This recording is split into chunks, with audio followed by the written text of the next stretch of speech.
Hey everyone, and welcome to The Explainer. So, today, we are taking a dense, centuries-old philosophical concept and basically transforming it into a highly practical tool for your everyday life. We're going to be exploring the categorical imperative. It's a rule of ethics that really cuts through all the noise of our daily dilemmas and gives us some crystal clear direction. Let's get right to it. Okay, let's dive into this. How do you actually know what is right and wrong? I mean, it sounds like a super simple Socratic question, right? But think for a second about the real philosophical stakes of our daily choices.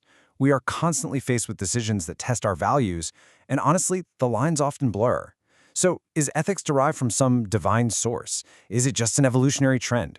Or is it something we actually have to consciously choose every single day? Here is a quick look at our roadmap for today. 1. The burden of choice. 2. The categorical imperative. 3. Testing your moral compass. 4. The path of right action. And finally, 5. Making the world better. We'll move from the big philosophical problems right down to practical daily execution. All right, jumping into section 1, the burden of choice, navigating the chaos of daily decisions. Look, as human beings, seeking peace and fulfillment is completely natural. But as biological organisms, we're driven by some pretty complex needs. And the catch here is that our worldview often ends up distorting our reality. You see, our needs get filtered through these deeply ingrained attitudes, and that creates a painful cognitive dissonance. It's basically a mismatch between reality and our perception of it, which ultimately just muddles up our choices. And all of this leads to what we can call modern ethical friction. Now, we might not be making intense life or death decisions every single hour, but consider these 21st century micronarratives for a second. Stealing from a faceless corporation, lying on your taxes, subtly manipulating a coworker, or even just making someone feel emotionally insecure. Harm can be really indirect, but these actions still split our reality into truth and untruth. And this is exactly why we desperately need the clarity of 18th century philosophy to navigate today's modern complexities. Which brings us perfectly to section 2, the categorical imperative, Immanuel Kant's philosophical rule. Now, what's really interesting about this slide is the formal definition, straight from the source. The categorical imperative is a philosophical rule proposed by Immanuel Kant, and it states that when faced with an ethical choice, you should only act according to moral principles and rules that you would be perfectly happy for every other person in the world to follow as well. It literally demands absolute, universal application. So it essentially removes your personal bias and your ego entirely from the equation and asks, could this behavior actually function as a universal law?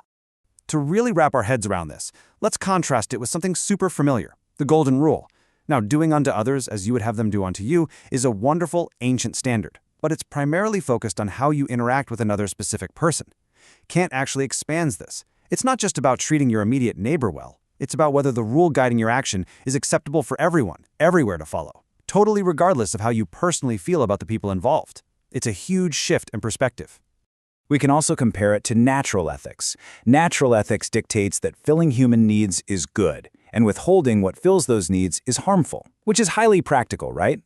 The categorical imperative, however, is driven by strict, universally applied moral logic. So while both ultimately aim for the good, Kant requires us to step totally outside of our basic biological needs and ask if our behavior could literally be written into the laws of nature for all human beings. Okay, moving right along to section 3, testing your moral compass, the simple ethics checklist. So, knowing the rule is great and all, but it isn't enough on its own. We need a practical litmus test.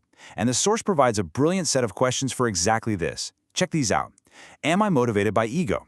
Would anyone find this action unfair or hurtful? Would I keep it a secret from my family or friends? Does it do the greatest good? And simply, would a virtuous person do it? It's pretty straightforward. If you have to hide your action, well, it definitely fails the test of universal application. But listen, if you only remember to ask yourself one question today, it absolutely should be this. What is my payoff? Because every single action, or even deliberate inaction, has a payoff. Sometimes it's obvious, like, getting paid for your work. But very often it is entirely psychological. Are you doing something just to seek approval? Are you withholding the truth to avoid rejection or fear? Because if your hidden intent is really just to protect your own ego and make yourself feel better, your action is definitely not aligning with the categorical imperative. And this brilliantly illustrates exactly how this works in practice. Let's look at two common scenarios. If your action is lying to avoid trouble, your hidden intent is protecting your ego and avoiding fear. But is it universalizable? Absolutely not. Because if everyone in the world lied to avoid trouble, societal trust would instantly collapse. There's no way around it. But on the flip side, if your action is acknowledging a mistake, your intent is taking responsibility, and that is universally applicable. Because if everyone did that, we would build incredible universal trust. Makes sense, right? So, let's talk about execution in Section 4, the path of right action, translating theory into daily execution. To actually turn this theory into a daily habit, the text outlines a great framework for living virtuously. It builds momentum through 3 key steps. Step 1 is right understanding. This means dropping your defenses and seeing reality clearly, just accepting things exactly as they are. Step 2 is right intention. Before you make a move, ask yourself what kind of person you want to be, and align your goals with your core values. And finally, step 3 is right action. In those really tough moments, you simply ask, what is the next right thing, and then you just do it. I absolutely love this point from the source material. Doing the next right thing is a habit built through repetition, not inspiration. You really can't just rely on willpower here. Willpower is super short-lived. We have to rely on self-discipline, which is essentially just good habits put into action. You don't wait around for the perfect mood to be ethical. You use micro-commitments. You do the smallest possible action right now over and over and over again to actually sustain that ethical behavior. And to help build that exact habit, the source offers a highly concrete tool. It's called the radar method. It's perfectly designed to pause our impulsive reactions so we can actually consult the categorical imperative. First, reflect. Just notice your thoughts, your emotions, and any physical sensations. Second, describe. State the facts of your inner experience clearly, but without judging yourself for them. And finally, respond. Choose your next step based on your long-term values, not whatever short-term panic you might be feeling. This ensures your response actually aligns with the universal good.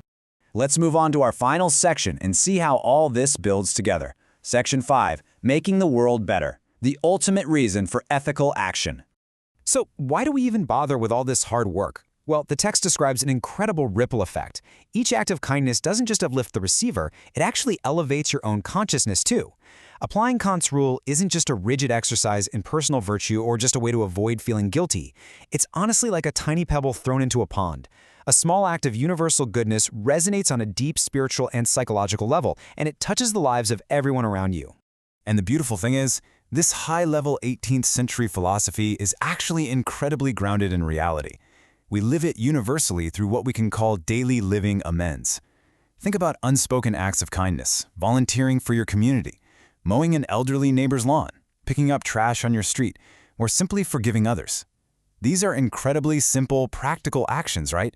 But when you do these things, you are quite literally writing the universal laws of a healthy society right into existence with your own 2 hands. There's this fantastic quote from Marie Curie featured in the text, and it just captures this perfectly. You cannot hope to build a better world without improving the individuals.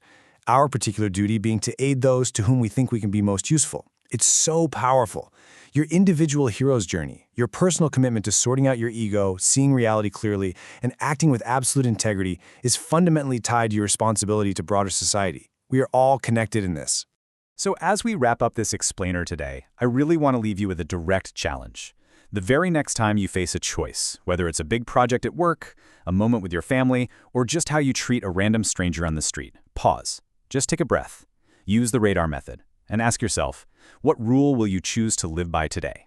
Is the action you are about to take something you would be perfectly happy for every other person in the whole world to do? Because if it is, you aren't just making a good personal choice, you are genuinely making the world a better place. Thank you all so much for joining me to explore this incredible material. Keep learning, keep reflecting on your choices, and I will see you in the next explainer.